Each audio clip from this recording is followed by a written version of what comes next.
Sen vardı. Nerenin yolcusun sen? Viranşehir'den yolcuyum. Nereye gidiyorsun? İzmir'e gidiyorum.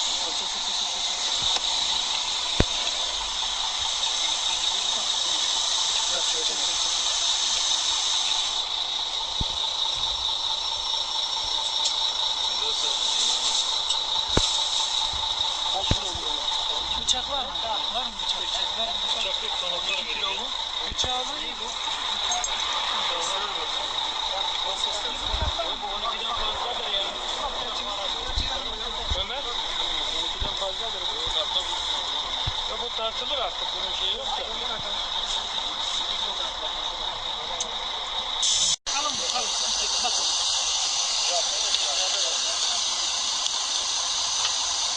Kuru. Kuru işlenmiş.